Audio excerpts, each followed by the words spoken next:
All right, I know what you're thinking. Why another video in the ice pod? Whew. Mostly because I was gonna get in it anyway. Secondly, I think we need to be more comfortable doing what we're not comfortable doing. So, another example, just do it.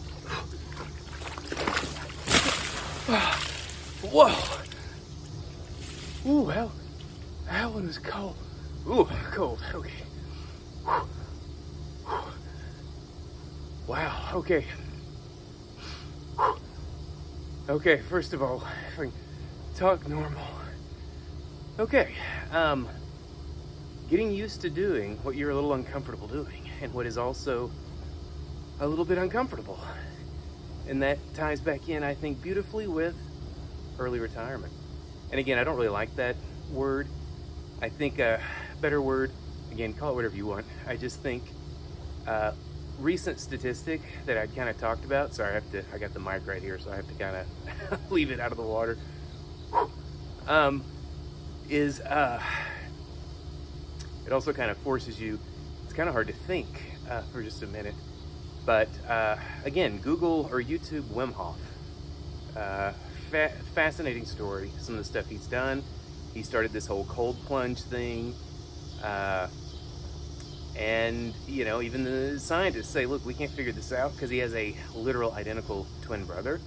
And they've tested both of them, and they're like, no, man, you have got so many more benefits genetically, and we can't figure it out because we can't bottle it or sell it. No, I'm kidding. But either way,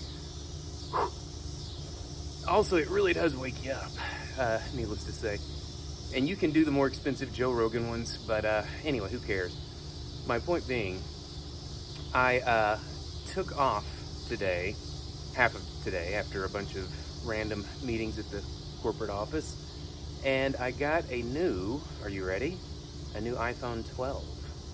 You're like, James, an iPhone 12? Are you kidding me? Well, yeah, but I was using an iPhone 8, so now I'm on my new iPhone 12. Even though they immediately said, well, the iPhone 17s are about to come out. Okay, yeah, I could afford it. Most of us could. Well, I don't know if any of us really can. We just do.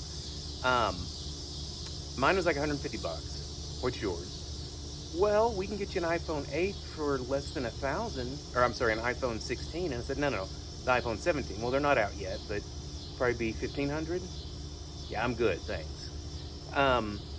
And again, being comfortable with the uncomfortable. I'm okay if you said, hey, you're going to get a phone that has more memory. It allows you to do a little bit more stuff. Takes a little bit better pictures. Or you can, you know, go on an awesome trip weekend to New York or somewhere. Now, give me the trip.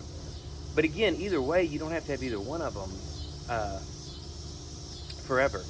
And that kind of goes back to, sorry, I'm all over the map. I blame it on the ice here. Is really, it is just kind of becoming a little more comfortable with the uncomfortable. And people always go to one extreme. They're like, hey, James, so you're going to just live on ramen noodles, be a hardcore minimalist? No, I didn't say that. Okay, good. So you're going to buy a sports car, and you're hopefully going to add on to this house, or hopefully get a better house. No, I didn't say that either.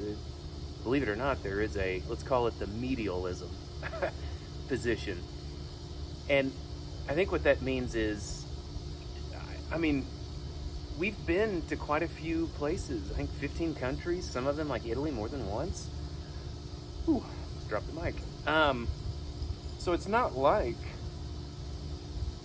I've been sitting here doing nothing. You know, the house, you could say, well, it's 1,800 square feet. You know, you got a pretty big yard, and you got the gazebo, and you can't really see it. You got the new AC unit, which again, was it the cheapest one? No. Was it the most expensive? No. It was right in the middle. I think it was like $6,000, $6,500. My point being is, we can all enjoy, like a dog who doesn't really think much about anything except running around. But no, we can all be a little uncomfortable. and not even uncomfortable, I should probably just say non-conforming, and enjoy life. And I think that that's why when I look at the that recent 2025 poll that was like, hey, the average 401k retirement, like, I'll share all that with you a little bit later. But so in other words, I'm got nothing to hide once I pull the plug. So I think more than likely it'll be kind of hopefully a build up, like hopefully a good one to where it's like, okay, I've now retired. Here's the good, here's the bad, here's all this stuff. And like I said, when I said retired, get out of your mind this like, I just want to sit on the beach. I don't even think that's good retirement.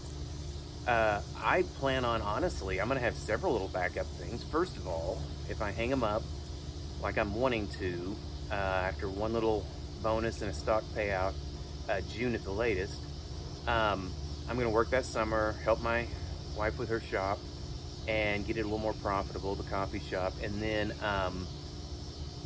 focus on the garden, the farmer's market, all that stuff. Okay, at the absolute most, I don't think that's going to be more than maybe 10 grand, coupled with the 72T that I'd mentioned before. But my point being is, well, James, you're working in the garden. I thought you were retiring. Okay, call it whatever you want. Call it just leaving the rat race. That's why this channel isn't called like early retirement or anything. It's called leaving the matrix. But yeah, I'm also going to probably look at a buddy of mine who built this fence. He's like, sometimes I need some help, you know, building fence. And I was like, well, sometimes I'm probably gonna want to make some extra money. Substitute teaching. I really don't want to teach at the community college because that would actually be a real job, so that would kind of defeat the purpose. But there's a lot of things. But I'm gonna be probably doing videos saying, hey, I don't really want to substitute teach, but guess where I'm going right now? I'm walking into this school to substitute teach. I'll let you guys know how it goes. The nice thing about it, it's all contract. They need help, and you know, I mean, it pays okay, not great, but also I can pick my hours where I'm like, hey, it's garden season, you're out of school, perfect. Hey, it's September. I don't really need the work right now. I've got a lot of other stuff going on, but next week, yeah, actually, I could use a little bit extra work. Hopefully not, but air conditioner went out, and I don't really want to, you know, go into the savings. So, how about you sign me up for 3 or 4 days? Okay, well, we have this open, that open, this. Okay, I'll do those. But again, it goes back to that being comfortable with kind of getting out of your comfort zone, whether it be an ice bath or, you know, just leaving the corporate job. Because yes, this is me, like I said, almost like a diary video, kind of saying this to myself. But yeah, there's a lot of this makes me nervous. I'm like, wait, James, you're roughly, when it's all said and done, you know, you're averaging around 200 grand a year. And when I show you all the savings and all that stuff, you're gonna be like, wait a minute, you should have a lot more than that. True, we all should. That's kind of the weird thing. Like the average 401k or the average retirement is the little bit that I have when I plugged it in, or what I should have, is like like I'm better, like I'm in a better spot than 93%. I'm like 93%, and I'm not even close. No matter how you cut it, well, I'll just give you a clue, and then I'll fill you in 9 months when I actually retire. Yeah, it ain't near $1 million, let's put it that way. But I'm still like in the top 7%. But then everybody says, oh gosh, James, you need so much more. Okay, what you just said then, like I think if I typed in 1 million, 3.4% have $1 million or more dollars. Okay, so that's like 96.6-ish of the population that doesn't. And you're saying none of those people can retire. Well, yeah, they did. How'd they do it? Well, that's a good question. In other words, we've been sold kind of a fake bill of sale, I think, so to speak. So, again, regardless, whether it's like, hey, I don't really want to start exercising, I'm out of shape. Well, duh, that's why you are out of shape, because you weren't exercising. Go to the gym. Well, I'm uncomfortable. Do it anyway. So that's kind of the bad analogy here with the ice bath. I'm gonna actually enjoy the rest of this thing, and we'll continue the video afterwards. But no, that's kind of the random. Hey, I got an iPhone 12. Oh gosh, that's ghetto. It's fine with me. Hey, you have to be a super minimalist, or you have to go out and party all the time. No, that's obviously false.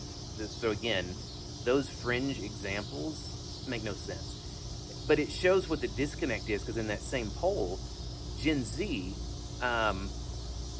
they all expected to retire with, it was either they expected to retire or what they thought you had to retire with, 9.5 million. So, yeah. So there's so many disconnects here that I hope, if anything, this silly channel that I'm using mostly as a diary to hopefully document my own, hopefully, successes, will encourage people to say, hey, that dude did it, and, you know, he's living okay. He might, you know, once he leaves, hey, are you going to take another trip to Italy? Yeah, I might actually, but I'm going to really have to kind of think it through and plan it out. Well, just do it impromptu or put it on a credit card. No. That's why everybody's screwed when it comes to finances, because in that same little thing, it was showing that statistically in the USA, like the average single person has $4,700 a month in bills. $4,700. Okay, but the average income was like a little over $3,000 a month. Okay, do the math. Those two do not marry out. You know what I mean? And again, this is, we'll get into that more later, but I mean, I went through the 08 housing crash. I thought I was like rocking and rolling. Bought a house in Missouri, and then the bottom fell out, and I'd done a ton of renovations, and I was still going to lose 25 grand, which for me, especially then, I mean, that'd be a lot now, but even then I was like, dude, I don't have that much. I can't lose that much. Anyway, long story short, I moved to New York. I was going to anyway. I just said, God, I'm trusting you on this, because my wife was already up there with work. Things worked out great. Walmart ended up covering, they didn't even know what the loss was going to be, and it ended up coming back that they would cover up to a $25,000 loss. Anyway, long story short, worked out great, but it might not have. A lot of people in 08, it didn't. Well, then in 2012, when we moved back here, we bought this house, and like I said, I've done quite a bit of stuff, especially in the last few years, but I think we bought it for $118.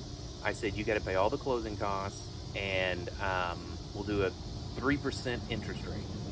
And everybody was like, sounds great. Obviously, this area, you know, housing prices went kind of nuts, because, I mean, this house is worth probably 3 times that now.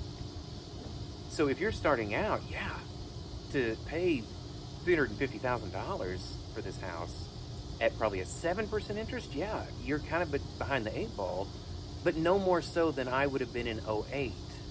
And if you look at what I was making in 08, probably, I don't know, 40 grand. I mean, you can do the math, and my point being is, glass half full, there's always going to be ups and downs, but we can all kind of like work through it if we are comfortable enough to get out of our comfort zone. So with that, I'm going to call this video a wrap and enjoy a few more minutes here until I can't feel my feet, and then I'll call it good. Whew. Oh yeah, Wim Hof.